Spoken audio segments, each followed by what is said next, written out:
Karena sekali lagi Allah Ta'ala masih lagi memberi ruang dan peluang kepada kita untuk hidup satu hari lagi di atas muka bumi Allah ini. Dan Alhamdulillah pada saat dan ketika ini sekali lagi Allah Ta'ala pilih kita untuk hadir ke rumah Allah pada saat ini, untuk kita menunaikan solat Jumaat bersama-sama insya-Allah.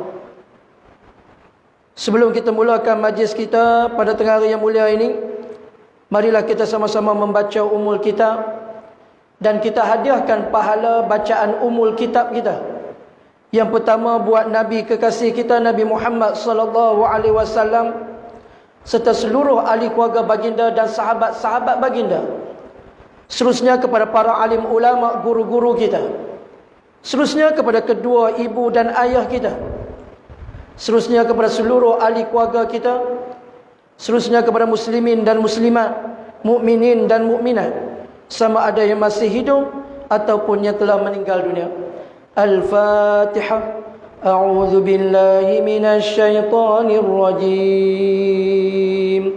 Bismillahirrahmanirrahim. Alhamdulillahi rabbil alamin. Ar-Rahmanir Rahim. Maliki yaumiddin. Iyyaka na'budu wa iyyaka nasta'in. Ihdinas siratal mustaqim. Siratal ladzina an'amta 'alaihim ghairil maghdubi 'alaihim waladdallin. Amin. Hadirin tetamu Allah dan mati Allah sekalian, Allah Ta'ala berfirman dalam surah Al-A'la, "Fadzakir in nafa'ati dzikra." Maksudnya, oleh itu berilah peringatan kepada umat manusia dengan ajaran Al-Quran. Mudah-mudahan peringatan itu berguna. Sayadzakkaru man yakhsha, kerana orang yang takut melanggar perintah Allah akan menerima peringatan itu. Wa yatajannabuhal ashqa, dan sebaliknya orang yang sangat celaka, iaitulah orang yang menjauhinya, yakni orang yang tidak mahu mendengar peringatan. Allazi yaslan naral kubra, dialah orang yang akan menderita bakaran neraka yang amat besar, azab siksanya. Thumma la yamutu fiha wa la yahya, selain dari itu ia tidak mati di dalamnya dan tidak pula hidup senang. Qad aflaha man tazakka, sesungguhnya berjayalah orang-orang yang setelah menerima peringatan itu berusaha membersihkan dirinya dengan taat dan amal soleh. Wa dzakara asma rabbih fasalla, dan menyebut-nyebut dengan lidah dan hatinya akan nama Tuhannya serta mengerjakan sembahyang dengan khusyuk. Bal tu'thirunal hayatad dunya, tetapi kebanyakan kamu, kata Allah, tidak melakukan yang demikian, bahkan kamu utamakan kehidupan dunia. Wal akhiratu khairun wa abqa, padahal kehidupan akhirat lebih baik dan lebih kekal. Hadirin tetamu Allah, hormati Allah sekalian, ulama sebut apabila seseorang itu meninggal dunia, maka akan hadir di dalam hatinya 5 penyesalan utama. Kata ulama, bila seseorang itu mati, maka segala kelazatan dunia dipotong oleh Allah Subhanahu wa taala. Kelazatan waktu hidup atas dunia dengan kesihatan kita. Kita dapat menikmati ataupun kita dapat pergi melancong dan sebagainya. Waktu kita hidup, kita boleh makan benda yang sedap-sedap.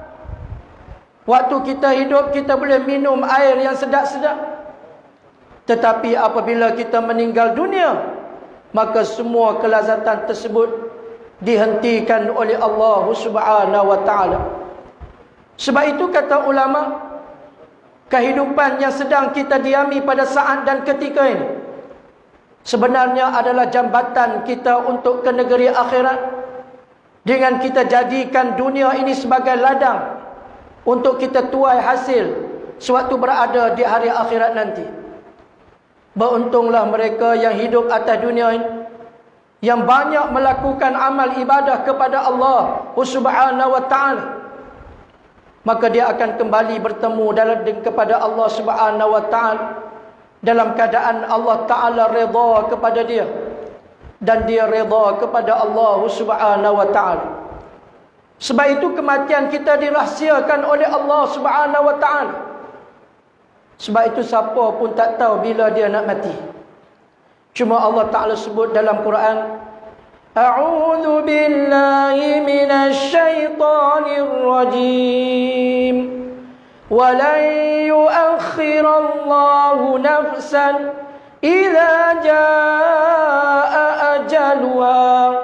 Sadaqallahul azim. Allah Ta'ala berfirman, apabila tibanya ajal kematian seseorang, maka Allah Ta'ala tak tangguh lagi dah.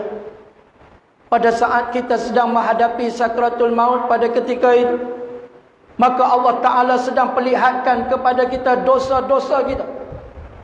Waktu tu baru duk nampak, ya Allah, dosa ni pun kau tunjuk kepada aku, ya Allah.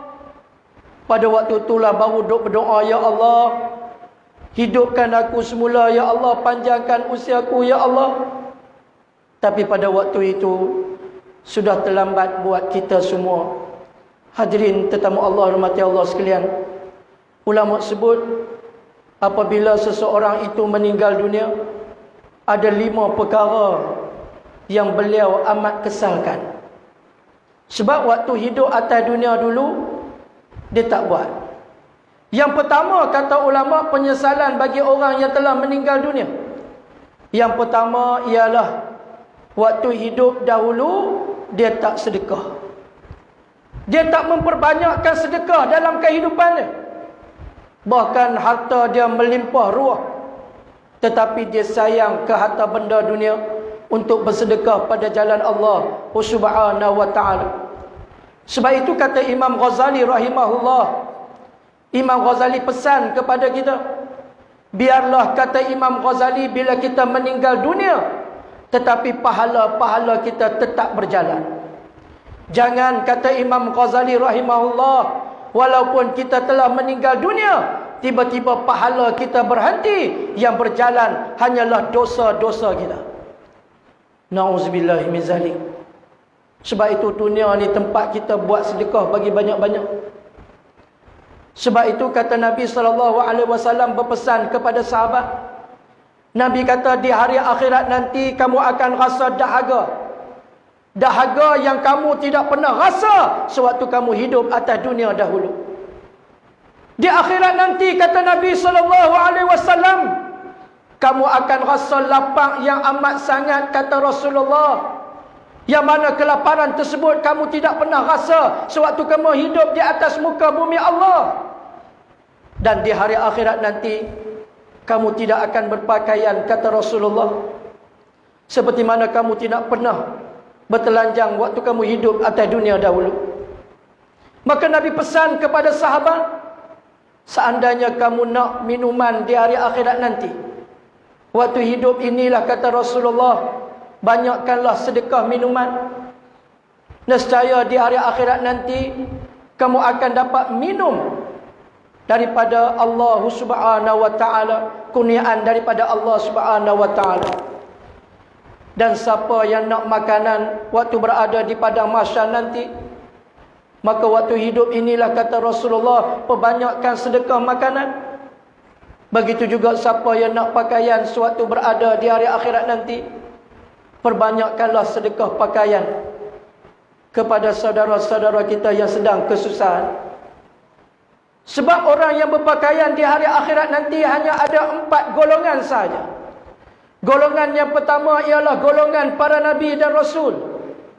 Golongan yang kedua yang berpakaian di hari akhirat ialah wali-wali Allah Subhanahu wa ta'ala. Golongan ketiga yang berpakaian di hari akhirat nanti, iaitulah orang yang mati syahid pada jalan Allah Subhanahu wa taala.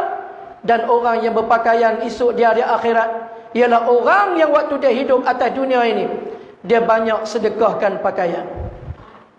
Hadirin dirahmati Allah sekalian, sebab itu ulama pesan kepada kita banyakkan sedekah. Kerana sedekah inilah yang akan mencerahkan kubur kita. Sedekah inilah yang akan menghapuskan dosa-dosa kita. Sedekahlah yang akan mempermudahkan perjalanan kita sewaktu berada di hari akhirat nanti. Penyesalan yang kedua, kata ulama, bagi orang yang telah meninggal dunia, sebaik saja dia meninggal dunia, maka akan lahir dalam keadaan dalam diri dia perasaan menyesal. Menyesal pasal apa? Sebab hidup atas dunia dulu dia tak menuntut ilmu. Duduk atas dunia tak menuntut ilmu, ataupun dia tak mau dengar nasihat. Sebab itu Allah Ta'ala sebut tadi dalam surah Al-A'la, celakalah mereka yang menjauhi, yang lari daripada peringatan. Maknanya hidup atas dunia dulu tak mau dengar peringatan. Maknanya esok di hari akhirat lepas dia meninggal dunia, dia dosa menyesal. Sebab tu untung orang yang mengaji, orang yang belajar. Pasal apa dia untung? Sebab dia boleh tahu apakah persiapan dia untuk dia balik bertemu dengan Allah. Apakah bekalan yang dia nak bawa untuk masuk dalam kubur esok ni. Di antaranya Nabi tinggal pesanan kepada kita, kalau nak selamat daripada fitnah kubur, bacalah surah Al-Mulk. Sehari jangan tinggal surah Al-Mulk, tiap-tiap hari baca. Dan orang yang nak selamat di hari akhirat nanti juga kena banyak berselawat ke atas baginda Nabi SAW. Lebih-lebih lagi pada hari Jumaat. Kerana pada hari Jumaat inilah segala selawat-selawat kita dipersembahkan kepada baginda Nabi SAW. Sebab tu kata guru saya, siapa yang selawat ke atas Nabi tak cukup 1000 kali, berdoalah kepada Allah supaya dipanjangkan usia. Ni ulama minta sungguh-sungguh kat kita. Sebab orang yang berselawat sehari tak kurang daripada 1000 kali, maka kata Nabi SAW, sebelum dia meninggal dunia, maka Allah Ta'ala akan perlihatkan kepada dia tempat dia di dalam syurga Allah Subhanahu wa Ta'ala. Allahumma salli Muhammad. Sebab tu banyakkan selawat ke atas Nabi. Sebab kita semua ni banyak dosa. Esok kita nak syafaat baginda Nabi SAW. Sebab tu beruntung orang yang mendengar nasihat. Sebab dia boleh tahu macam mana persiapan dia, bagaimana keadaan dia sewaktu berada di hari akhirat nanti. Tetapi bagi orang yang meninggal dunia, waktu hidup dia tak mau main mengaji dan sebagainya, maka esok duduk dalam kubur duduk menyesal. Yang ketiga, kata ulama, penyesalan bagi orang yang telah meninggal dunia, iaitulah waktu hidup atas dunia dia meninggalkan solat. Dia tinggal solat. Kita semua ni waktu muda dulu banyak tinggal solat. Jadi saya nak pesan pada diri saya dan kita semua, mari kita sama-sama qada balik semayang-semayang kita. Qada balik semayang-semayang kita. Sebab bila kita tinggal semayang-semayang kita ni, sebenarnya hutang-hutang kita dengan Allah Subhanahu wa Ta'ala. Sebab itu kita semua ni bila nak balik bertemu dengan Allah, semua pakat takut. Kita semua takut nak mati. Pasal apa kita semua takut nak mati? Sebab kata ulama, kita semua ni takut nak mati pasal apa? Pasal kita ni banyak dosa. Dosa kita banyak dengan Allah Subhanahu wa Ta'ala. Sebab tu Allah Ta'ala tak heran dengan manusia yang banyak melakukan maksiat. Tetapi yang Allah Ta'ala heran dengan kita ni pasal apa? Pasal kita ni banyak buat maksiat, tapi kita tak bertaubat kepada Allah.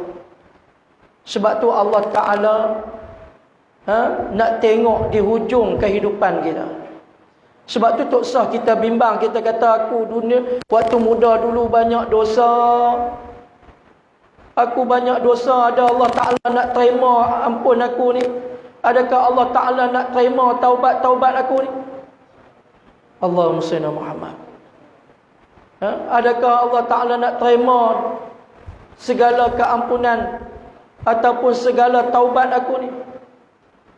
Jawapannya, Allah Ta'ala terima taubat kita selagi mana matahari tak naik sebelah barat, selagi mana nyawa kita tak sampai di halqum. Waktu sihat ni banyakkan bertaubat kepada Allah. Nabi SAW sebut dalam sebuah hadis, barang siapa yang membaca subhanallah wa bihamdih sebanyak 100 kali, maka Allah Ta'ala akan ampunkan dosa-dosanya, walaupun dosa-dosanya itu sebanyak buih di lautan. Pendek ya subhanallah wa bihamdih. Subhanallah wa bihamdih. Allahumma salli ala Muhammad. Sebab itu petua-petua yang ditinggalkan oleh baginda Nabi kepada kita nak selamatkan kita cukup banyak. Tapi oleh kerana kita tak mau main mengaji, maka kita tak dapat maklumat tersebut dan kita tak jadikan ia sebagai ibadah dalam kehidupan kita. Sebab itu kita lah ni duk leka dengan dunia.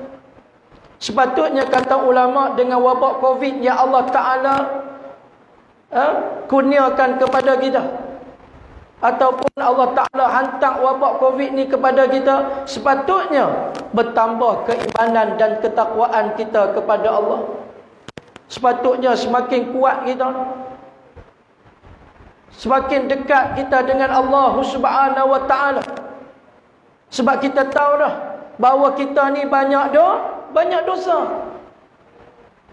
Sebab bala Allah Ta'ala turun ni pasal apa? Pasal dosa. Sepatutnya kita ni banyakkan bertaubat kepada Allah, banyak beristighfar, banyak berselawat ke atas Nabi SAW. Penuhkan rumah-rumah Allah Ta'ala. Walaupun SOP semua sudah ditetapkan, sepatutnya kita kena mai. Tapi bila mai semayang waktu duk tak penuh betul. Tanya pasal apa tak mai, dia kata Covid. Yang kita heran, boleh pergi supermarket bawa habis kerak lau, kat dalam duit pun usung buat pergi lagi. Tapi nak mai masjid, Allahu Akbar. Hadirin hadirat, hadirin tetamu Allah, dirahmati Allah sekalian. Penyesalan yang keempat bagi orang yang telah meninggal dunia.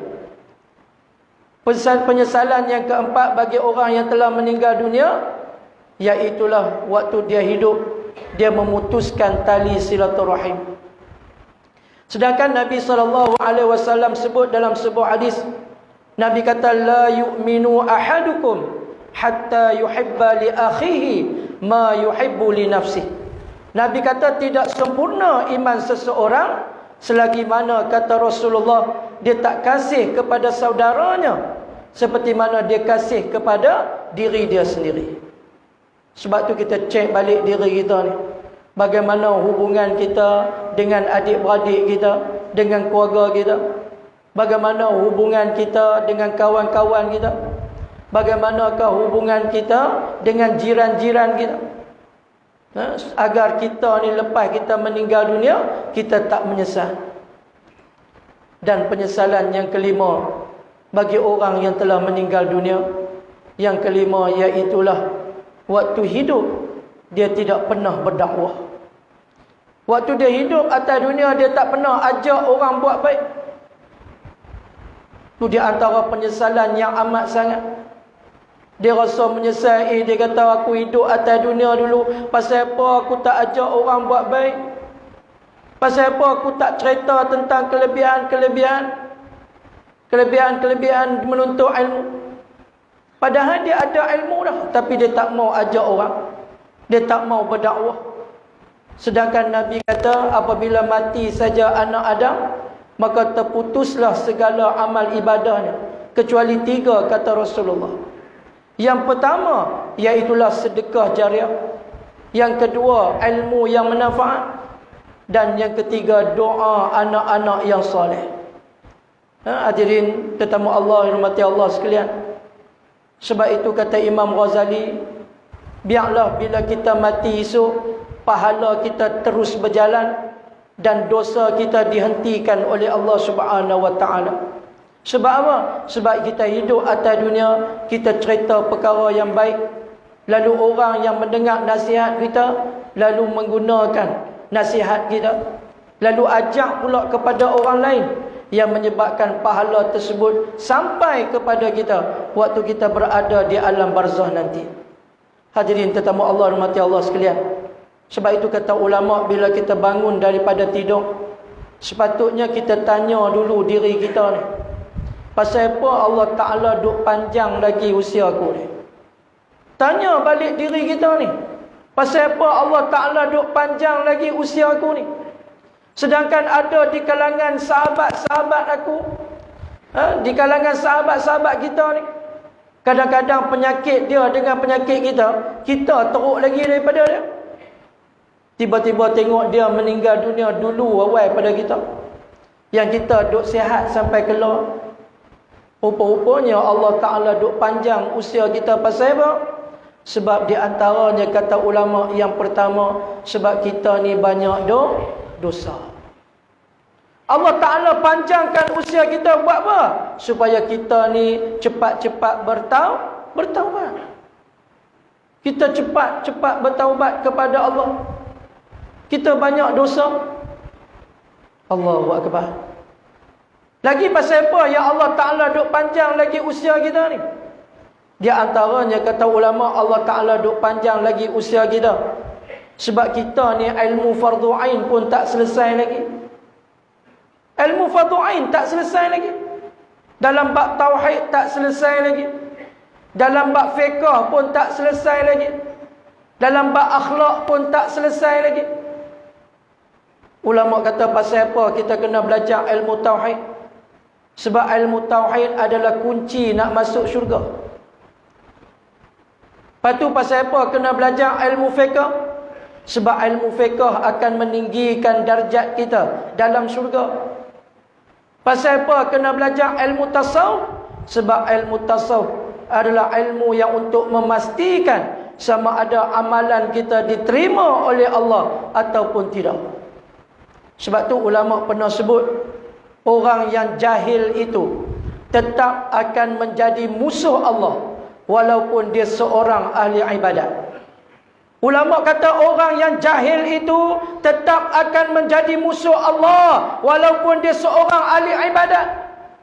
Berbanding dengan orang yang berilmu, kata ulama, tetap akan menjadi kekasih Allah walaupun dia seorang ahli maksiat. Maksud dia apa dia? Maksud dia orang yang jahil ni pasal apa? Walaupun dia seorang ahli ibadat, tapi dia tetap akan menjadi musuh Allah. Sebab orang yang jahil, dia tidak tahu macam mana nak bertaubat kepada Allah. Orang yang jahil, dia tidak tahu tentang hak-hak Allah Subhanahu wa taala. Dia kerja dia main semayang balik, ngaji dah. Allahu Akbar. Sebab tu ulama kata orang yang tidak ada ilmu, bila dia buat amal ibadah, maka amal ibadahnya tidak diterima oleh Allah Subhanahu wa taala. Dia semayang dalam keadaan Allah Ta'ala pun dia tak kenal. Allahu Akbar. Berbanding dengan orang yang berilmu, kata ulama, tetap akan menjadi kekasih Allah walaupun dia seorang ahli maksiat. Maksud dia apa dia? Orang yang ada ilmu tetap akan disayangi oleh Allah. Sebab orang yang ada ilmu ni dia tahu cara-cara nak bertaubat kepada Allah. Orang yang ada ilmu dia tahu tentang perkara-perkara yang boleh merosakkan akidah dia. Dia tak langgar hukum-hukum Allah. Sebab tu kita ni duk atas dunia ni mengajilah. Sebab kita nak balik bertemu dengan Allah Subhanahu wa taala. Esok kita duk menyesal, pasal apa lah aku dulu hidup atas dunia ni tak boleh main mengaji sah. Ulama kata carilah makan 8 jam, 12 jam, tapi bagilah masa 1 jam untuk agama Allah setiap hari. Tu pun dah memadai dah. 1 jam je untuk agama Allah. Hadirin tetamu Allah rahmati Allah sekalian. Pasal apa Allah Ta'ala duk panjang lagi usia kita? Dia antaranya kata ulama, ada lagi sunnah-sunnah Nabi yang kita tak buat. Sunnah-sunnah Nabi banyak kita tinggal. Sebab tu kita hari ni jadi lemah. Di antara kelemahan yang paling ketara sekali kata ulama, iaitulah kita tinggal solat subuh berjamaah. Kita tinggal solat subuh berjamaah. Tentera Yahudi laknatullah pernah berkata kepada umat Islam Palestin. Tentera Yahudi kata, wahai orang Islam, kami tak rasa takut dan gementar kepada hampa semua. Selagi mana, kata tentera Yahudi laknatullah, selagi mana kamu tidak penuhi rumah-rumah ibadah kamu pada waktu subuh seperti mana solat Jumaat. Bayangkan kalau sembahyang subuh kita penuh macam Jumaat hari ini, subhanallah. Allah Ta'ala akan bantu kita, Allah Ta'ala akan gerunkan hati-hati musuh-musuh Allah subhanahu wa ta'ala. Tapi kita main dengan tidur ni, oh cannot go. Kalah dengan tidur ni. Nak bangun subuh berjamaah, oh cannot go. Tapi boleh bangun tengok bola tengah malam. Allahu Akbar. Bayangkan kalau kita semua bangun subuh macam Jumaat hari ini, subhanallah. Sudah pasti umat Islam kita jadi hebat. Sudah pasti musuh-musuh Allah jadi gerun. Sejarah telah membuktikan kepada kita bahawa umat Islam dulu jadi hebat dengan solat jemaah mereka. Tapi kita hari ini, Allahu Akbar, sepatutnya dengan Covid yang melanda kita semua semakin hebat. Sebab itu kita tengok pada waktu subuh banyak kelebihan. Saya pernah bagi tahu minggu lepas dalam kuliah subuh di masjid ni juga. Di antara kelebihan waktu subuh ni apa dia? Iaitulah Nabi kata, siapa yang solat sunat qabla subuh 2 rakaat, pahalanya lebih afdal daripada dunia dan segala isinya. Maknanya dia sembahyang sunat qabla subuh 2 rakaat, maknanya jutawan akhirat. Allahu Akbar. Tapi kita pagi-pagi tak jaga. Allahu Akbar. Sebab tu haduk mai sembahyang subuh tiap-tiap pagi ni siapa dia? Kebanyakannya adalah pengundi-pengundi saluran 1 dengan 2. Saluran 3 dengan 4 pas mana pun tak tahu. Allahu Akbar. Hadirin tetamu Allah hormati Allah sekalian. Bila kita tinggal sunnah-sunnah Nabi SAW, kita jadi lemah. Pasal apa kita tinggal sunnah-sunnah Nabi SAW? Sebab di hati kita, kita tidak meletakkan Nabi SAW sebagai insan yang paling kita sayang dalam kehidupan kita. Nabi SAW pernah sebut dalam sebuah hadis yang sahih, Nabi kata tidak sempurna iman seseorang selagi mana, kata Rasulullah, dia tak sayang kepada aku lebih daripada dia sayang akan kedua ibu dan ayahnya, lebih daripada dia kasih akan anak pinaknya, lebih daripada dia kasih akan sekalian manusia. Rupa-rupanya kita letak Rasulullah nombor berapa pun tak tahu. Rupa-rupanya Nabi kata tak sempurna iman kita kalau kita tak kasih kepada Nabi SAW lebih daripada ibu dan ayah kita, lebih daripada anak pinak kita, lebih daripada sekalian manusia. Saya teringat satu syair yang dikarang oleh sahabat Nabi SAW, namanya Hasan bin Sabit radhiyallahu anhu. Kata Hasan bin Sabit, di dalam hati setiap manusia ada mempunyai seorang kekasih. Dia tak ada banyak, dia mesti satu kekasih. Dan dia akan selalu menyebut nama kekasihnya. Allahumma salli Muhammad. Dia akan selalu sebut nama kekasihnya. Dan bila dia sebut nama kekasihnya, maka akan mengalir air matanya. Siapa dia? Itulah dia Nabi kita Muhammad SAW. Orang yang sayang pada Rasulullah. Dia akan selalu menyebut nama Nabi Muhammad SAW. Dan bila disebut saja nama Muhammad, maka akan mengalir air matanya, tanda rindu, kasih dan sayangnya kepada baginda Nabi sallallahu alaihi wasallam. Nabi kata di hari akhirat nanti, di antara manusia yang paling layak duduk dekat dengan aku, kata Rasulullah, ialah orang yang banyak berselawat ke atasku, kata Rasulullah sallallahu alaihi wasallam. Mudah-mudahan pada pagi Jumaat, pada hari Jumaat yang mulia ini, perbanyakkanlah berselawat ke atas Nabi sallallahu alaihi wasallam. Kerana semua selawat-selawat kita akan dipersembahkan kepada baginda Nabi sallallahu alaihi wasallam. Malaikat bawa wajah kita untuk dipersembahkan pada Rasulullah. Lalu disebut nama kita di hadapan Rasulullah. Dan disebut juga nama ibu dan ayah kita. Sebab itu kata ulama, orang yang berselawat sebenarnya dia sedang berkhidmat kepada kedua ibu dan ayahnya.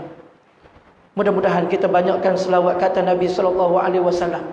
Orang yang selawat lebih daripada 1000 sehari, maka akhlak dia akan jadi baik. Ulama sebut orang yang banyak berselawat kepada Rasulullah, akhlak dia akan jadi baik.